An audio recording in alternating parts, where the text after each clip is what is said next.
I feel like I have to sneeze. Alrighty, perfect. Up here in the top right corner of the map, we have our Teal Terran playing for No2CareThat. It is Deathstar. Alrighty, guys, and in the bottom left-hand corner, spawning as the white Protoss, we have jc86 representing Team Beast. Right? Yep, and TPP here. What a great matchup for the first one. I'm a fan. I know your little Zerg heart is probably disappointed. Oh, no, not at all. I actually really like TVP. I really like the dynamic between Protoss and Terran, where it's like the super hardcore turtle versus like the can he outrace you with his economy and get a gigantic army before you reach that critical 2-1 maths where you just destroy everything. So I really like this matchup. It's one of my favorites for sure. Yeah, it's super bizarre. Terran can just get 3 bases and just chill, hang out, build up forever. Protoss just can't kill them, and then they just have to defend when that big monster push comes out.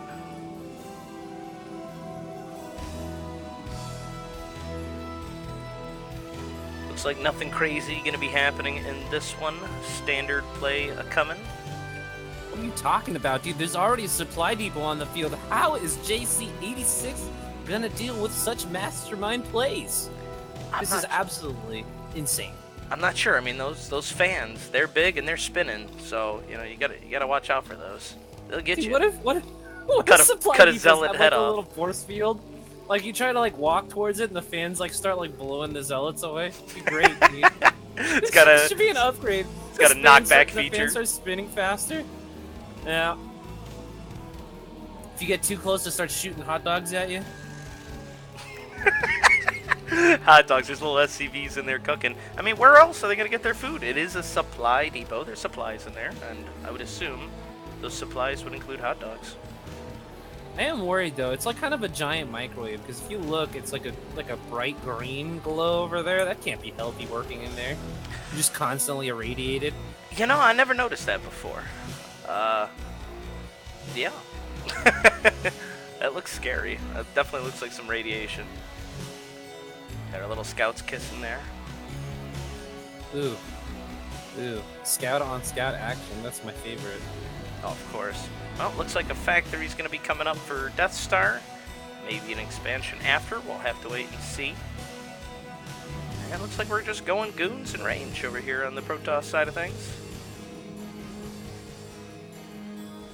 Yeah, pretty standard stuff so far, although we don't have range quite on the way yet.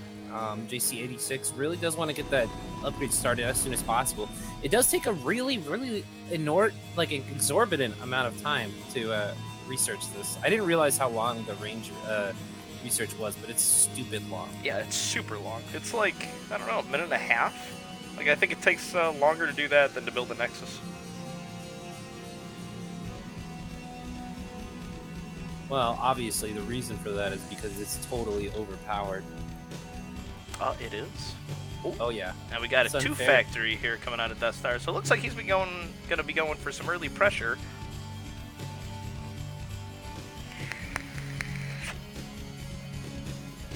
So, 2 facts. Often a build that comes with a whole bunch of vultures, and you get mines to, put pressure on the Protoss army before you really have any kind of, I would say, straight up fighting type of units. I would say. Do you usually get a tank when you're doing this first?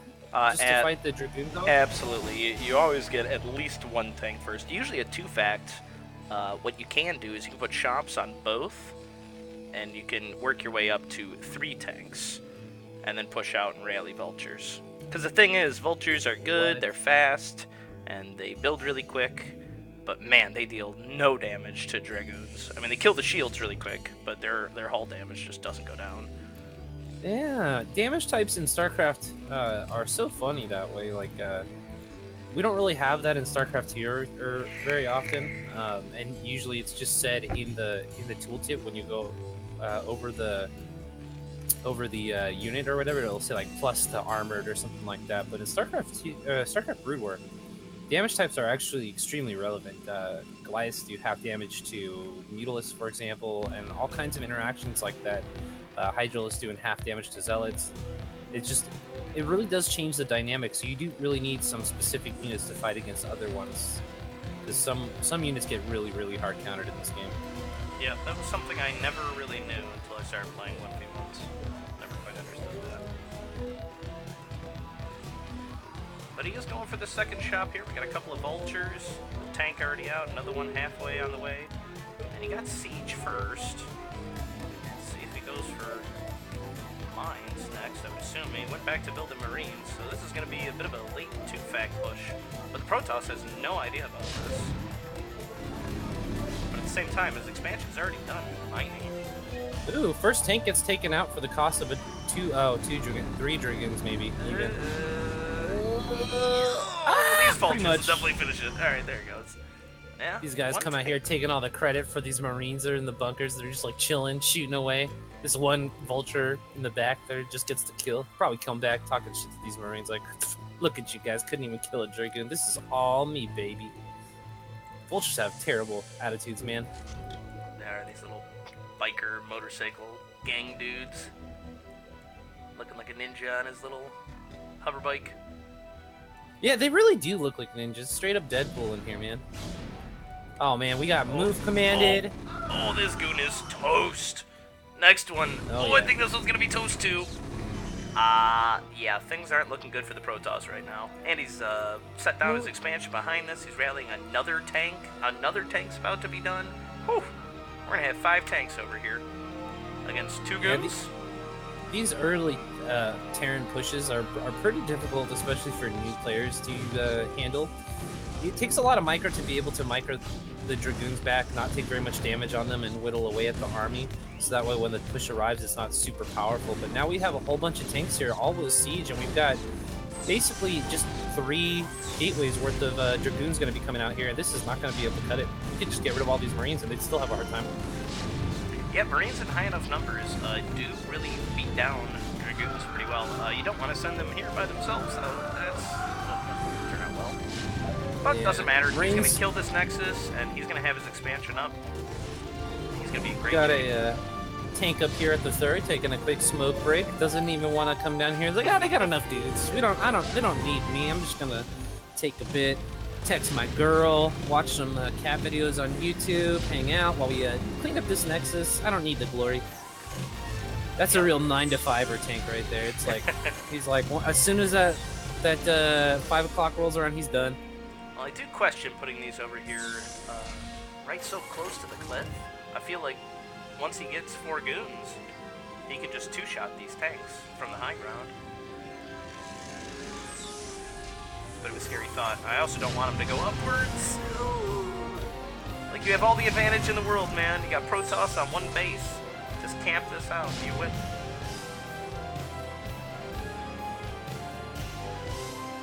Well, going up is what I don't even think you really gotta hang out. I mean, look how many tanks you got here. These could just be unsieged tanks and just crush right through this. Well, I feel like if he was camping the ramp a little more with those Dragoons, things would have went a little bit differently. But even still, though, right up there. Right, but when everything gets all bunched together and stuck and hitting each other on the ramp, I mean, AI is pretty stupid. I think the funny thing about this matchup is that tanks are arguably the best unit to counter tanks. You put zealots on top of them and then the tanks kill themselves. It's so sad. The amount of like self-inflicted damage in this matchup is just crazy. I mean, with the mines and the tank splash, it's just bananas. Yep, tank's good unit, man. Do a crap ton of damage. So much so that they're a danger to themselves and others on their side, but it's all right because the trade-off is totally worth it. These are just probably, I would say, in large numbers, just the most powerful unit in the game. So strong. Yeah, tanks are awesome. No doubt about it. I think we're gonna be seeing a GG here pretty soon. Reaver just got started. We got gateways falling down now. There's only 3 Dragoons. Yeah, this Nexus really needs to lift off and get out of here. Oh wait, that's Terran! Whoops. All the OP advantages. No, Terran is a pretty difficult race to play, not gonna lie, but when commanded correctly, man, you get games like this where you just crush through your opponents and it looks so, so good. Yeah. Terran's super strong, but super micro intensive. And, I mean, you have to be careful. They're kind of like glass cannons. And there's the GG.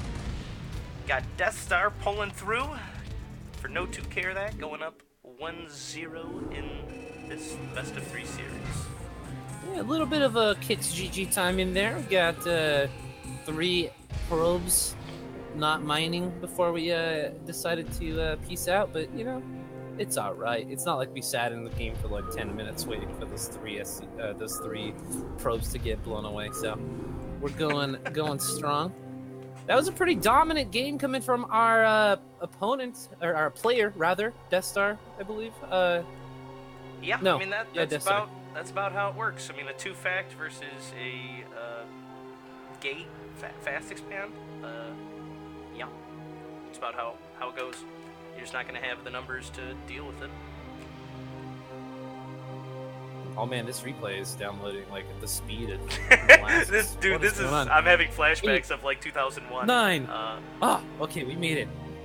Having flashbacks of 2001 StarCraft there. I'm having flashbacks to like trying to download some music on Napster. It's like a 3 Napster? megabyte file. What? You're like, you're like, Napster. oh dude, I need to hear that new hot Eminem joint. Freaking in 5th grade, like downloading shit on Napster. You click it's like 2.5 hours for 3 megabytes. Are you kidding me? I could have written out the binary longhand in the time it took to download shit. Well, I was never a Napster user. That company had gotten slapped by the time I was onto the pirating business. Dude, what was speaking the first one I used? I think it was Morpheus? Dude, Morpheus! And there was like Kazaa and Bearshare and Yeah. LimeWire. Yeah, Kazaa and LimeWire were after. Have you seen the like the recent resurgence of LimeWire memes on the internet? I don't know what it was, but like it's like they're all over all of a sudden. I have not. But over here in the top right corner on Fighting Spirit, of course, it's always almost certainly going to be every single map too. We have the red Protoss jc86. And in the top left-hand corner, looking super strong, game number 1, we have the brown Terran Deathstar. Alrighty, man. So what do you think? Do you think jc86 stands even a chance in this game number 2 as we head into it on Fighting Spirit here? Or do you think he's just going to get crushed once again by another 2-factory push and kind of get knocked out just real quick and easy like that? I mean, I don't know. In my experience, Protoss is not very good. So, you know, I gotta say, Terran is always going to be winning. Yeah, I know. I mean, like, why even pick Protoss, though, when you think about it, right? Honestly, it's I like, don't understand. If you're really fucking cool, and you've got, like, sick tribal tats, and, you know, all the honeys love you, you pick Zerg. And then if you're a super tryhard and a huge nerd, and you just want to win the games, you know, at the sacrifice of your dignity, then you pick Terran. I don't really know what the Protoss camp is all about here. It doesn't make sense. Terran's like a good version of Protoss. Yeah, Protoss is just the easy mode, you know? Ah, yeah, it's You the know, slackers. That's who it is. It's that kid who like doesn't shower in the back of class, always trying to copy off your homework. Exactly. That's the Protoss player. All right, I got it. We got the demographics down, 100% factual. Looks like he's going to be going for the Gateway Scout. About the same as last game. Deathstar getting his gas. Not going to go gas expand or anything crazy. But we're going to have to see how many factories he gets this time. Yeah, build looking pretty standard so far. We got the Cybercore right on time here, and as soon as that simulator finished up, we got probes and gas. So hopefully everything goes to plan here. Got that 15 pylon coming down as well. So jc86 looking very, very good so far. In the meantime, our Terran player is about to be throwing down his factory, I would assume. Come on, SCV. It's no time for a break, buddy. Come on, buddy, you can do it. There we go. And there it goes. I gotta say, for Tier 3, these guys pretty on point with their builds. I mean, no mistakes, no supply blocks. Keep it pretty straightforward. Yeah, you know, that's kind of the benefit of being in the CPL. A lot of players struggle, especially when they're brand new to the game and stuff like that. Just with like the basics of build orders, because they just don't understand that the game has somewhat been figured out. So you really don't have too many options in the early game to be, you know, really creative or anything like that. Because, you know, you just have to get certain things taken care of or you just die. So being in the CPL, you got a coach who's able to give you a little bit those pointers, get you started on the right foot in every one of your games. And it really helps out a lot of the newer guys. You know, often if you weren't in the CPL and you were just doing it on your own, you'd be throwing down 2 or 3 gateways trying to make zealots work in the first couple minutes. And it'll feel good for a little while when you're killing the Marines, but then as the vultures come out and stuff, you start to really lose your footing. But instead, you know, we have our guys learning about getting Dragoon range and finding out that that's a really great way to get the game started. So I really recommend the CPL to anybody who is thinking about getting into StarCraft. It's probably the best way to get yourself started. Yep, and it was nice for the Terran to see that Nexus coming down, so he knows it's going to be a little bit early. He's not going to have to worry about any Dragoon pressure for a little bit of time here. And he's just going one factory expand. He's got that CC going up on the high ground, and these Marines killed this probe, so Protoss has no idea what's coming. Could be another 2 factory again. You know, he's got to be thinking about that in the back of his mind there.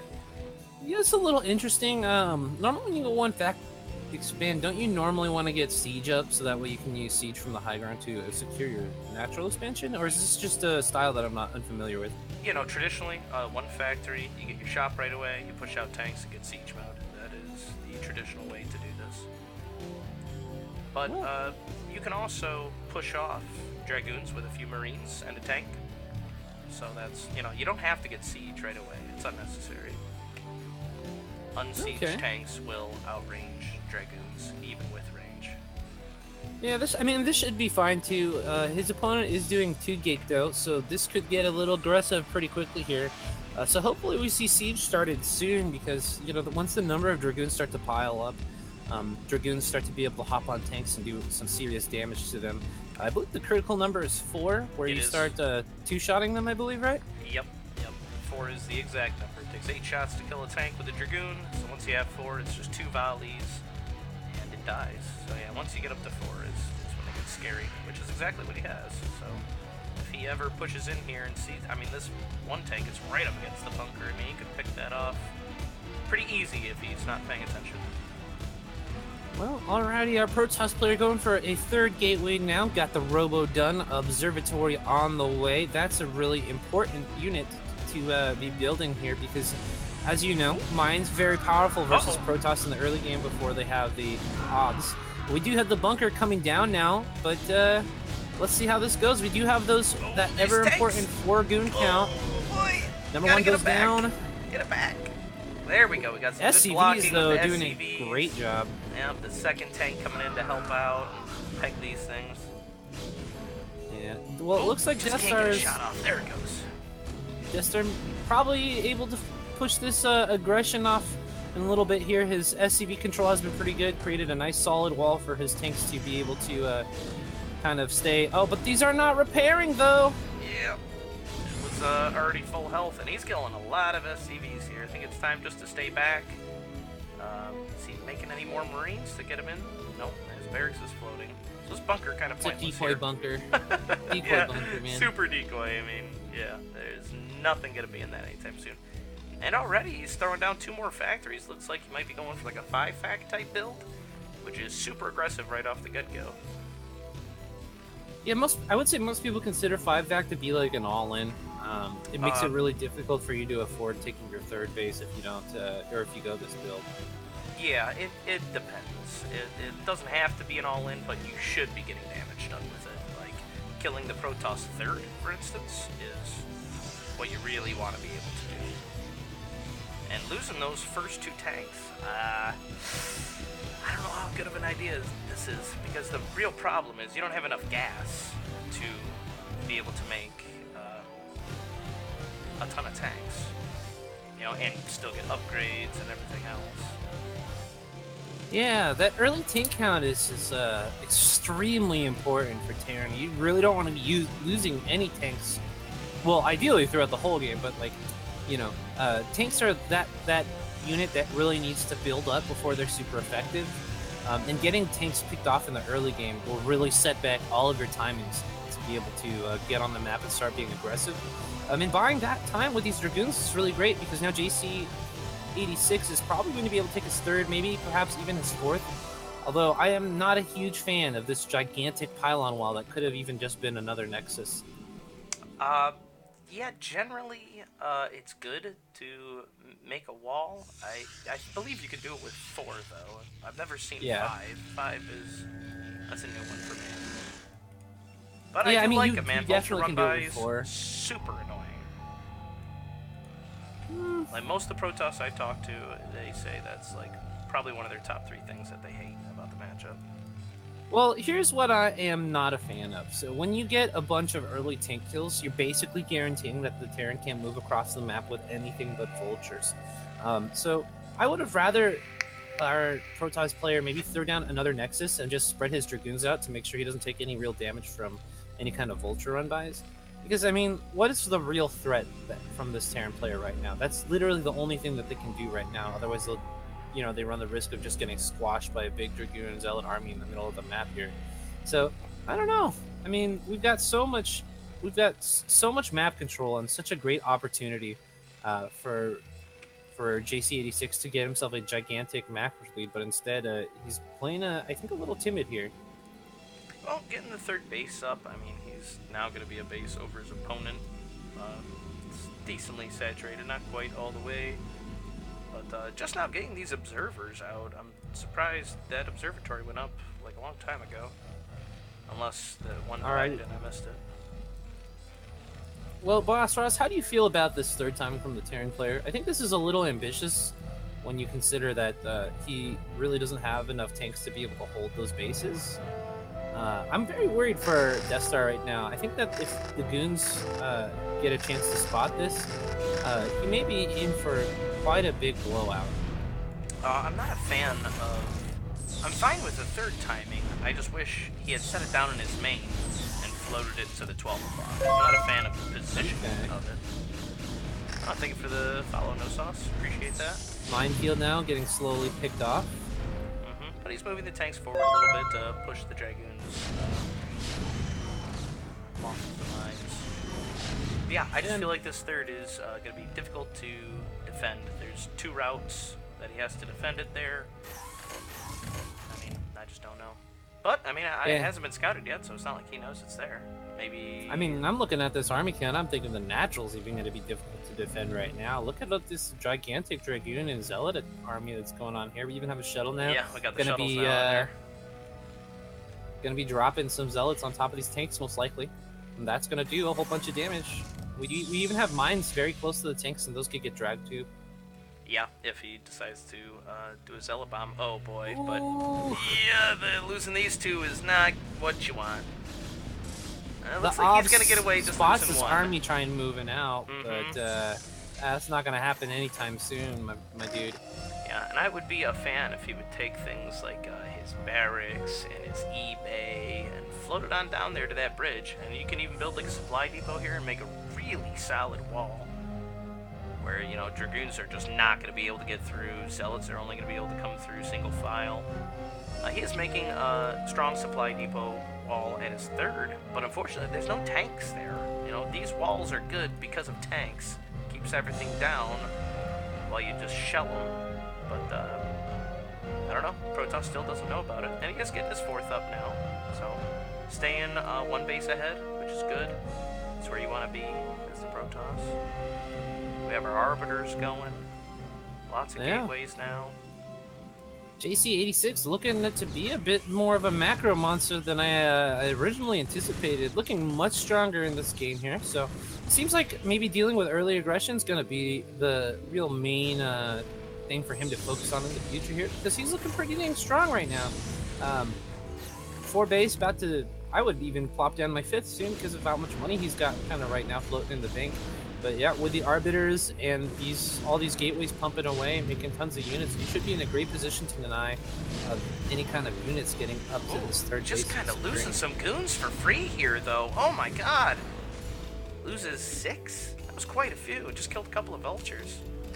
Yeah, you really don't want to be losing dragoons unless you're getting tank kills for them. Yeah, you gotta babysit. They're kind of like the Terran tanks because they're so damn expensive and so important to have a large number of them.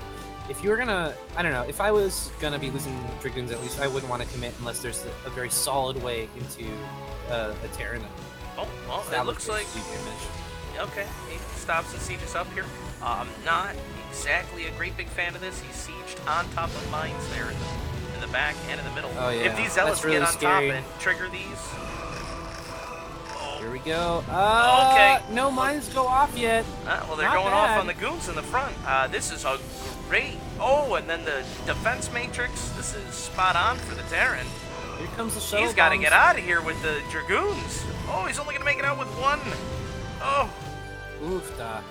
And quite a bad engagement for jc86. Luckily for him, That he's was got quite a huge. number of gateways to replenish this, but yeah, this is going to allow that third base to finally get secured. Although, because we have a solid wall here with these depots, the tanks actually have to go all the way around Yeah. to be able to get on that high ground. That they do, but after killing an army that size, I think it almost might be time to go. Start macroing out of your... He's got 7 factories now.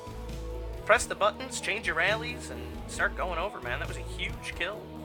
Yeah, He killed like over 50 supply of Protoss. I definitely agree. I think it's go time right now to try to potentially curb the Protoss's ability to run away with the game economically. The fourth, very, very exposed. The third, extremely exposed as well. I think it's just kind of, especially when you're at lower levels, lower level players typically seem to be a little less comfortable taking that that moment that they've got an advantage and just realizing that it's totally time to go. Right, capitalize. Attacking is just hard. That's you know? certainly something as a Terran I struggled with for a long time. I would kill huge Protoss armies, but I'd always lose because they're on 8 base and I'm on 3, you know, trying to get a 4th. They just remax for forever until I starve. Speaking of which, our Protoss player now taking their 5th base in the bottom right-hand corner here. We do have double Stargate, so we're going to be seeing a bunch of Arbiters in production here soon. I would potentially even like to see, you know, some carriers get made. But it looks like we're going to be continuing to add on gateways. So Arbiter Gateway, it looks like the style that we're going to get going into the late game with, and that is a pretty traditional choice, and, you know, something I'm not upset about as far as the composition goes. I am a little upset about the army supply count right now, though, as our Terran player has just not lost any units for the last, you know, forever, basically, and been picking up kills all over the place. So. Well, you gotta remember, he went 5 factory before 3rd. Like, he didn't start building his 3rd until 10 minutes, and traditionally you want to be fully saturated at your 3rd in 10 minutes. So he's definitely going to be behind a little bit, but he should have caught up by now, I agree. Yeah, it's a little unfortunate that our Protoss player didn't actually scout the 3rd going down, because that would have been a pretty huge thing for him to be able to stop that base. He was totally in a position to do it, but just unfortunately the scouting was just a little bit lacking. So, you know, I don't even know if jc86 has even seen that there's a 3rd there. No, he doesn't have any vision up there at all. Yeah, I think he has to suspect it by now, but he did have an observer at the 12 o'clock for a good period of time. So yeah, I think he just thought that he was stuck on 2 bases. So it's kind of like a hidden base. That could spell doom when you think your opponent's on 2 bases, but they're really on 3. Oh yeah, that's a very frustrating experience and something that I try to take advantage of most of the time in my games. Yeah, as Zerg, that's a traditional Zerg move. Dude, someone in the chat the other day called me an expert at ninja bases, and that just really warmed my heart. Oh man. Well, we got a small contingent of forces here headed to the 4th. He's going to siege up and put some mines behind, which is going to mess up the reinforcements. He does have gateways at the 5th, but only a few, and there's no units here. Yeah, and jc86 continually losing units to just bad army control, unfortunately, up here at the expanse between the 2 natural bases. Oh, and I'm just he's just going to lose some arbiters. Oh! Well, I mean, you know, stasis is the 3 tanks, so it's going to slow down this base being like the Nexus itself getting killed. But these Goliaths and Vulture's going to make short work of the probes. But we do have the move out coming down this way, so I mean, eventually this is going to get cleaned up. But Dragoon's now just dying to mines as well, so this is very, very painful. Oh my god! 4! Oh, 4 for free. But yeah, he's finally going to clean this up, and looks like Terrence moved an SCV to expand to a 4th base. We'll see if he plops that down. Both players banking quite a bit now. We've hit the max out point. I'm just wondering when he's going to send over this gigantic ball he's got here in the center. It looks like now is that time. Well, and this is a great time for it. We only have, you know, a squad of Zealots just chilling out here right now, flexing at each other. And now they're just going to get blown up by this massive ball of Vultures, Goliaths, and tanks here. And now this is really a big problem for our Protoss player, as the majority of his production is still at his main base. So if this gets sieged up, this is going to be a pretty hard situation to get out of. Good stasis coming out so far, though. Yeah, well, there was EMPs on these Arbiters as well, so they're completely out of energy. We're sieged up now. We lost a ton of Vultures, but that always happens. Yeah. He's going to clean up the rest of these Dragoons. JC's going to be in a little bit of trouble, but he does have a huge bank, so he can remax fairly quickly. He's got some of those gateways in the bottom and a ton up top. We do have an army pushing into the natural expansion here, while the main army sits out here in this middle area controlling some space here. But reinforcing Zealots are really not going to be able to do very much versus this number of tanks and Vultures. I would really like to see more Dragoon production out of jc86 in the future. A lot of his supply has been taken up by Zealot production, and while Zealots are extremely important, you really do need Dragoons, as those are the units that end up doing all the damage and killing the tanks. That, and he's got a ton of gateways up here that just aren't even doing anything. He's got like 4 or so not even producing anything, which is a shame. I mean, he's got a ton of money. Now we're going to take out this 3rd base here. One thing I think a lot of new players can really do to improve the way that they play is their building placement. Makes a huge difference in your ability to be able to macro quickly and efficiently. So you want to keep all your gateways and things like that clumped up, so that way you can select them all very fast and just do your macro rounds real quick while still controlling your army in the middle of the map. A great way to do that as well is to use your F keys. You can set a camera hotkey for each of your production locations, and then you can even use one other camera hotkey that you can reassign constantly as your rally point, and then switch between the two as you re-rally all of your gateways and things like that. So that's something that you can really do to help improve your macro at lower levels.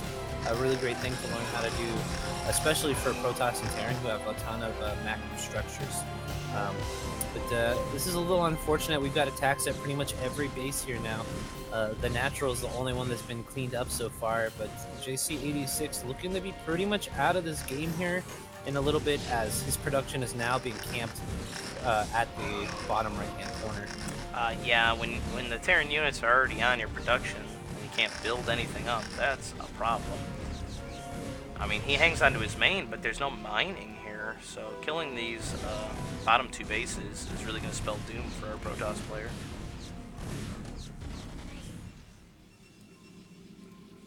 Alrighty, well, what can our Protoss player do here anymore? We do have Arbiters in production, but there are science vessels on the field.